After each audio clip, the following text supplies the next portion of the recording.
ভ্রাম্যমাণ চিকিৎসালয় উদ্বোধন হলো এগরা ২ নম্বর ব্লকের বাথুয়ারি অঞ্চলে দক্ষিণ বাড় প্রাথমিক বিদ্যালয় প্রাঙ্গণে। এই এলাকায় প্রায় বলতে গেলে সংখ্যালঘু এলাকা, সেই কারণে এই এলাকায় চিকিৎসা করানোর জন্য মানুষ অসুবিধার মধ্যে পড়ে বলে পঞ্চায়েত সমিতির সহযোগিতায় ভ্রাম্যমাণ শিবির করা হয়। উপস্থিত ছিলেন পঞ্চায়েত সমিতির মৎস্য প্রাণী কর্মদক্ষ রহমত আলী, গ্রাম পঞ্চায়েতের উপপ্রধান সুজিত CA ছাড়াও অনেকে।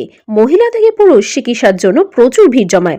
এই ভ্রাম্যমাণ চিকিৎসা হওয়ায় মানুষের যে অনেক সুবিধা হয়েছে তা না বললেই নয়। পূর্ব মেদিনীপুর থেকে অংশমানের রিপোর্ট। ভ্রাম্যমাণ চিকিৎসায় কি প্রভাব পড়ছে? আমাদের মাননীয় মুখ্যমন্ত্রী ও সেনাপতি অভিষেক ব্যানার্জি যেরকম একটা 15 তারিখ একটা নন্দীগ্রামে করছেন, ওটাও একটা প্রচেষ্টা সরকারের। হসপিটাল যেরকম গ্রামে উন্নত অবস্থা হয়েছে, আগের চেয়ে অনেক তুলনায় উন্নত হয়েছে, তার মধ্যে আরও একটা প্রচেষ্টা দুয়ারে রেশন, দুয়ারে সরকার ক্যাম্প। এবার এইটাও একটা দুয়ারে একটা স্বাস্থ্য ব্যবস্থা, বাট এটা এতটা উন্নত ধরনের আমার মাননীয় মুখ্যমন্ত্রী এটাকে, রাজ্য সরকার এটাকে করেছেন যে এলাকার মানুষ অনেক খুশি আছে। এতে বয়স্ক মানুষরাও পাশে আসতে পারছেন, যেহেতু বাড়ির পাশে ডাক্তার।